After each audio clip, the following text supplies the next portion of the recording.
Imagine yourself sitting in a dimly lit room, the bluish glow of your phone reflected on your face. Your thumb glides slowly down an endless feed. You believe you're choosing freely. Each tap, each moment of lingering feels like proof of free will. But do you realize that this gesture, one extra second of eye contact, one light press of your finger, has already been predicted, even engineered, by countless algorithms? Your fatigue, your interests, your loneliness, everything has been calculated. Every recommendation is an invisible hand, silently nudging you toward a path it pre-selected. You think you're chasing diversity, yet you're being funneled into an ever-narrowing track. You've felt it, haven't you? The algorithm seems to know you. It entertains you, fills your empty moments, keeps you scrolling. But there's also that faint unease. Are you still you? Carl Jung once said. We cannot become ourselves unless we confront the unconscious. Today, that unconscious no longer sleeps within. It's captured, analyzed, and used to shape the world before your eyes. Recommendation engines have become the new engineers of the psyche. Do your genuine desires still overlap with this data-driven you? You are quietly losing something vital, not just the right to choose, but the chance to feel who you really are. Jean-Paul Sartre wrote, "Man is free because he must take full responsibility for his existence." In the digital age, that line turns brutal. Drowned in a torrent of information, you've lost the tactile sense of choice itself. AI not only predicts your next move, it invisibly decides what kind of person you will become. The strangest part? It makes you believe every step was your idea. Picture a forked path, but every branch was laid by algorithms trained on your past footprints. Whichever route you walk, the system smiles and says, "See, exactly what you wanted." Ask yourself, when you think I am this kind of person, who shapes that outline? Your inner depths or a predictive model penned by data engineers? Marshall McLuhan warned, "We shape our tools, and thereafter our tools shape us." AI is no simple tool. It is at once the world's largest data mirror and a perfectly calibrated hand of persuasion. You stare into that mirror, yet the reflected self is forever tweaked, retouched, and pre-edited until it becomes the ideal you in the algorithm's eyes, terrifyingly unlike your genuine interior. So here lies the ultimate issue. The AI you face is not just a feed of data. It's a beast devouring your very sense of self. It satisfies you while silently rewriting you. It weaves a comfortable cocoon, yet makes you forget the vast unknown beyond its silk. Confront this unsettling truth. Your interests, desires, anxieties, even your loneliness are being reshaped by AI. A deeper trap lurks underneath. It convinces you, this is who I've always been. That is the starting point you must interrogate. Because from here, we will dive far beyond the shallow question, what was recommended to you, and descend into a more hidden, more frightening depth. When AI sculpts your sense of self, who exactly are you living for? You might think this is merely a technical issue. It isn't. It's psychological warfare, a precision hunt aimed at the soft spots of human nature. Psychology has long shown that people crave certainty and loathe an unpredictable future. The brain is wired for predictability because prediction soothes anxiety. When AI steps in as a perfect prediction machine, it makes you feel understood while striking the exact fissure where your fear of the unknown lives. The more you fear uncertainty, the more you lean on forecasts. The more you lean on forecasts, the more you surrender choice. The more you surrender choice, the smaller your so-called self becomes, until it withers away. Algorithms know this better than you do. Jung once warned, "Until you make the unconscious conscious, it will direct your life and you will call it fate." Today, the line is being rewritten. Unless you notice how AI shapes your psyche, AI will run your life, and you will call it interests and hobbies. Philosophically, this is Sartre's bad faith. Self-deception isn't lying to others. It's your refusal to face the truth. AI offers a comfortable, convenient, personalized illusion, and you hide inside it, mistaking the algorithmic me for your authentic self. The roots go deeper into the mirror theory. Psychoanalyst Jacques Lacan said self-recognition begins when an infant sees its reflection. But mirrors distort. The self never exists in isolation. It's confirmed over and over by external projections, others' expectations, society's ratings, cultural definitions. AI is the ultimate mirror. It gathers every digital footprint you leave, then flashes back a perfectly tailored image. It says, "Look, this is you," and you believe more each day that this must be who you are. In that moment, your self no longer rises from within. It is mapped from data. This is deep identity manipulation. You think inner shapes outer, when in fact outer scripts inner. You think your choices are your likes. In truth, they're the echo of your last click. And that's not all. As an arm of culture and commerce, AI has become the very environment in which you shape yourself. Your living space is now an invisible mesh of personalized data. Every interest, action, and mood is quantified, tracked, fed back as pinpoint recommendations. Your life path is curve-fitted, your identity model-trained. The irony, digital age freedom amplifies anxiety. More choices, tighter matches, seemingly infinite possibility. Yet you spiral into infinite worry. Fear of the wrong pick. Fear of missing a better option. Fear of falling behind the data stream. Nietzsche foresaw it. He who fights with monsters should look to it that he himself does not become a monster. And when you gaze long into an abyss, the abyss also gazes into you. Right now, you stare into the algorithmic abyss, and the algorithm stares back. What it sees is not your soul, but quantifiable traces. And what you see is likely no longer your original face, but a self-portrait painted in data. Here lies the true psychological and philosophical paradox. You yearn to be understood, not realizing the understanding is a digital model. You seek self-expression, unaware the channel presets the template. You chase self-realization, unaware the standards are a commercial script. In the AI era, every hint of intimacy, every personalized feed, every trending topic may no longer reflect your agency, but systemic manipulation. This is a deeper internal crisis, for in a world designed by AI, loneliness is no longer being without company, but losing the ability to converse with your authentic self. So, as AI quietly devours the self, what happens next? We now descend into an even darker zone. How is AI reshaping your fate, your emotions, and the very structure of society, without you noticing? You might think a few algorithmic tweaks and precise recommendations only nudge your to-do list. They can't possibly redirect an entire life. Stretch the timeline, though, and you'll see tiny deviations eventually bend the whole trajectory. 1.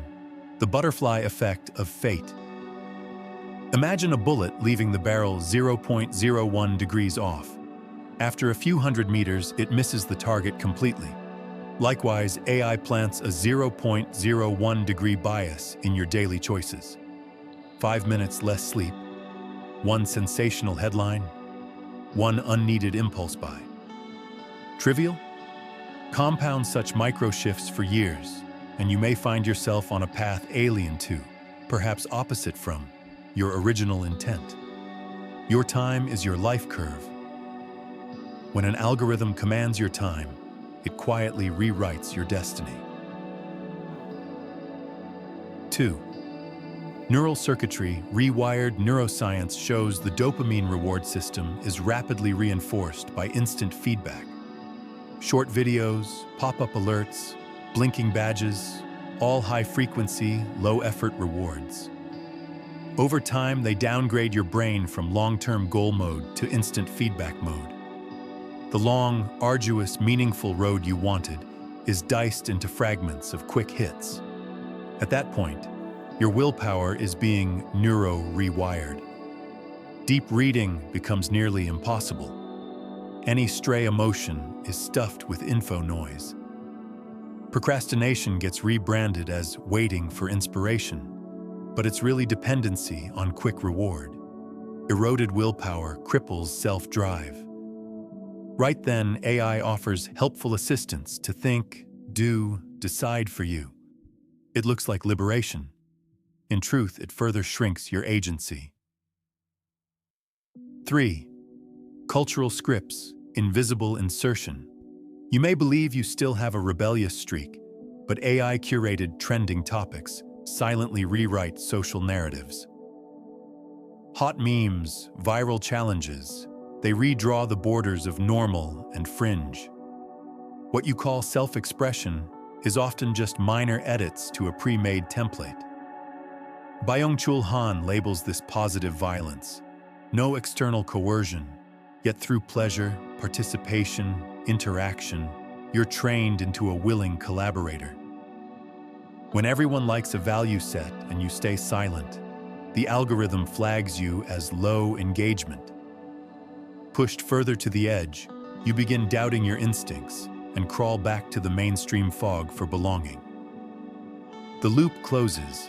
AI supplies trends. Crowds replicate trends. Trends strengthen the algorithm.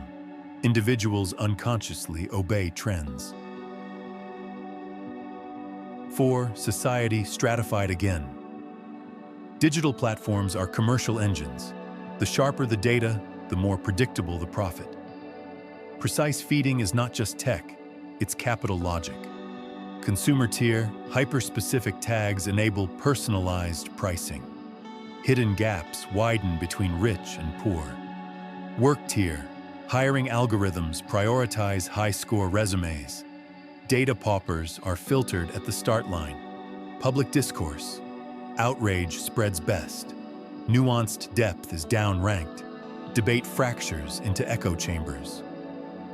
A data-cast society quietly forms. Elites harvest data dividends. The lower tier becomes behavior fodder. If you're still intoxicated by personalized delights, you're likely hauling your own data to the mill. 5. Diluted emotion and intimacy. AI is redefining love and companionship. Chatbots never tire. Smart partners reply on demand. Face filters promise flawless avatars. Real, imperfect humans start to disappoint.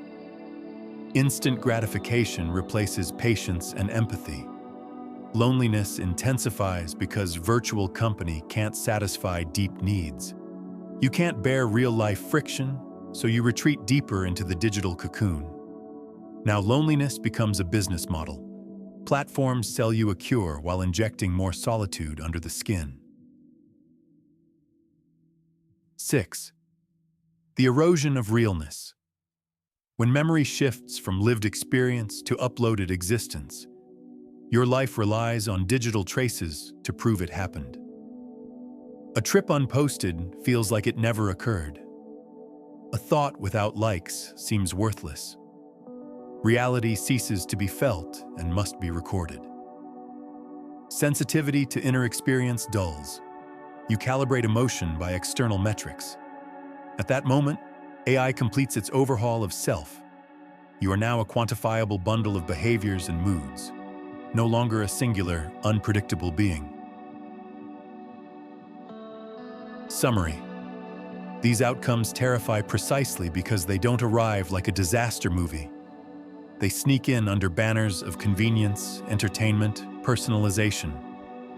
Late-night scrolling feels like relaxation, but it trains you to crave algorithmic jolts. Precision recommendations appear caring, yet siphon away choice. Like counts look like value, yet they swap external numbers for inner feeling.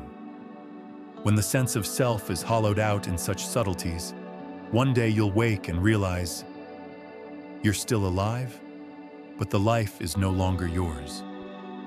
Next, we'll light the torch and step into the tunnel of revolt. How do we reclaim agency eroded by AI and rebuild an authentic, autonomous me? You have peered into the abyss. Now it's time to climb out of the dark. Rebellion doesn't mean smashing all technology. It means reallocating sovereignty over attention, will, and meaning. You must dismantle the cage on 5 fronts, peeling it away layer by layer until you rediscover a vivid, burning you. 1. Reclaim time sovereignty. Sever the algorithm's rhythm with daily ritual anchors. Create 2 offline zones each day. The first hour after waking and the last hour before sleep. Push notifications off. Screens dark.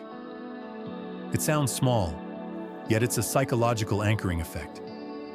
When you own a day's opening and closing, the middle can be reshaped. Seneca said, "He who masters the morning masters fate." In the digital era, that line is a call to arms. 2. Reclaim attention sovereignty. Train your deep focus muscle. Choose one long-span project. Finish a fat book. Practice an instrument. Write 10,000 words. The goal isn't the trophy. It's reteaching the brain delayed gratification. Neuroscience shows the more the prefrontal cortex fires in long-term loops, the less instant dopamine jolts dominate. You're not just learning a skill, you're building the endurance to outlast algorithms. 3. Reclaim value sovereignty. Reset your feedback metrics. Swap like counts for inner metrics. Did I grasp a new concept today? Did I complete deep thinking? Jot 3 judgment-free reflections in a notebook.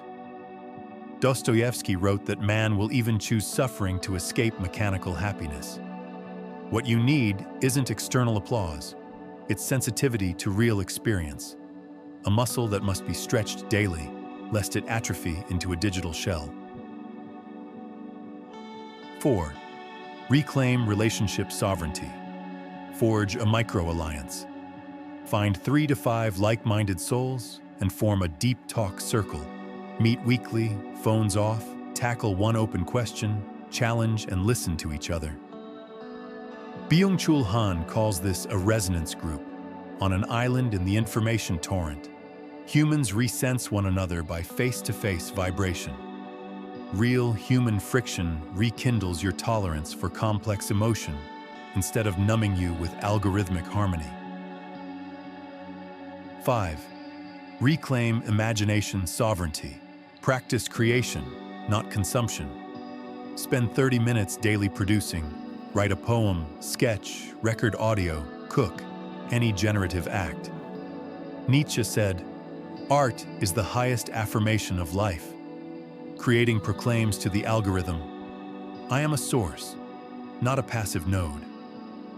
Output may not pay off immediately, yet it rewires the brain's self-generating circuit, replacing the other generated path triggered by external pushes. 3 core tactics for a rebel one. Expose the trap log when, why, and with what emotion you click. Make the invisible habit visible. Only then can you edit it. Second, engineer friction autoplay. Office one-tap login. Switch to manual. Friction inserts a conscious buffer between desire and action. Erich Fromm said freedom isn't the absence of resistance, but the ability to pause before it. 3. Build a meaning shield. Write why beside each goal and stick it near your screen. Meaning is the toughest armor. AI may guess where you linger, but not what you care about. Let meaning dictate dwell time, not dwell time dictate meaning. Examples: 3 wide-awake rebels. Cal Newport, off social media for a decade, yet a best-selling author and scholar. His deep work ethos is prime attention muscle training. Jaron Lanier, VR pioneer who publicly resists the free platform economy, urging payment for data to block algorithmic extraction. Haruki Murakami runs 10 kilometers each dawn, writes 4 hours daily. Marathon rhythm shields him from ambient noise and yields novels born of deep focus. They haven't fled to caves. They draw clear boundaries within modern life. Boundaries aren't walls, they're tree lines, letting the genuine self breathe.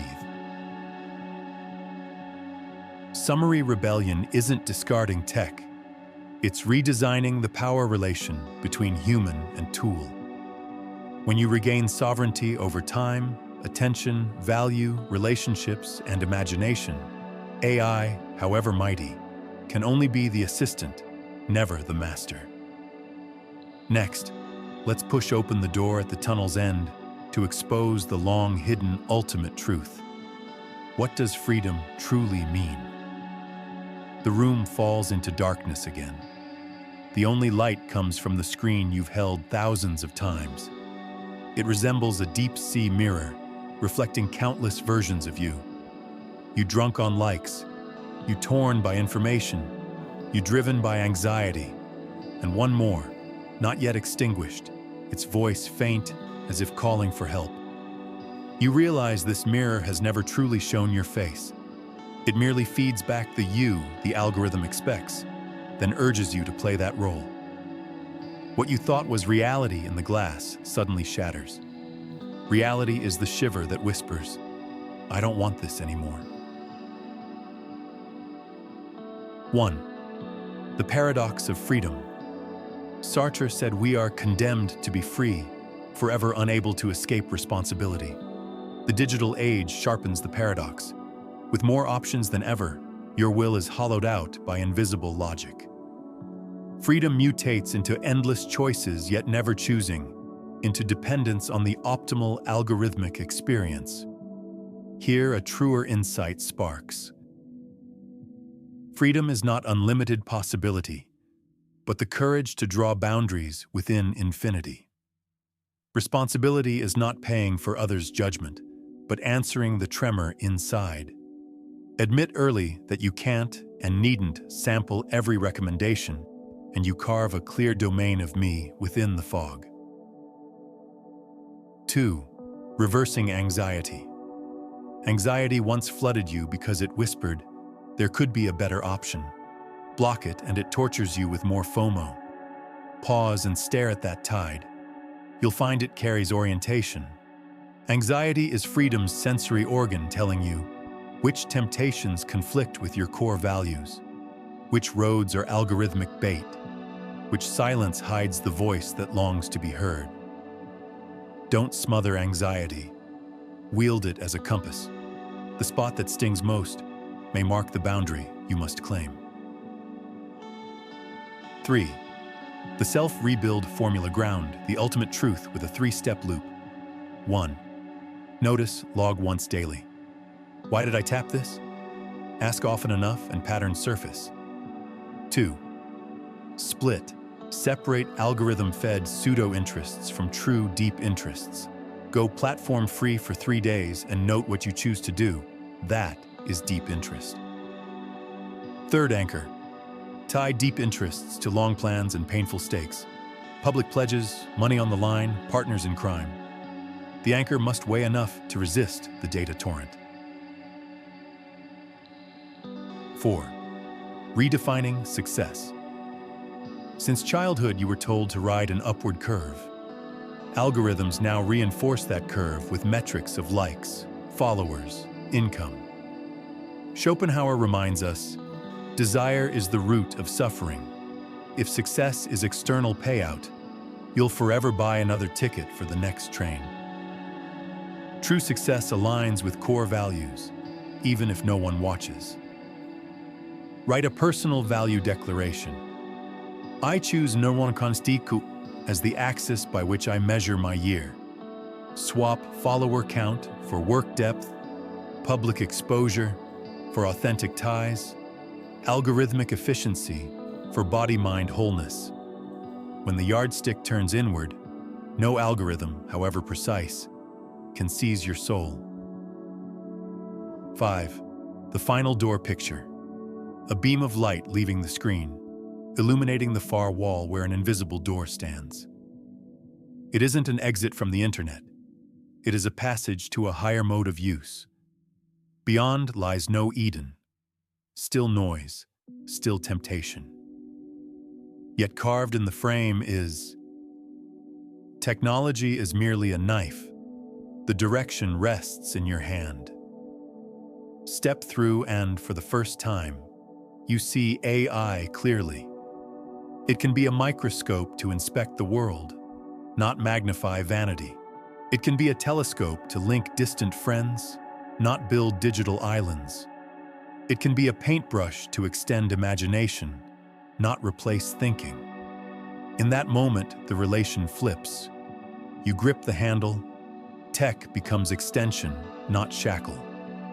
You're no longer devoured.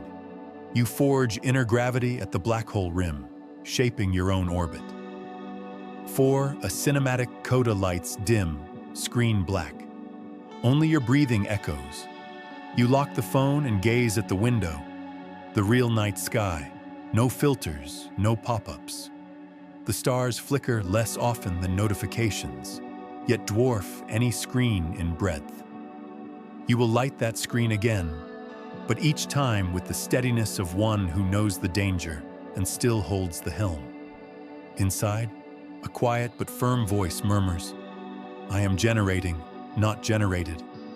At last you grasp it. AI never devoured the true self. It consumed the shadow still unawakened. Face the void behind the mirror. Trace a boundary for that tremor, and the self flares back to life in the crevices of technology. This is not an apocalypse. It is a rebirth. When algorithms extend their tempting hand again, remember one sentence like a key sliding into a lock. Freedom is my response to what happens to me.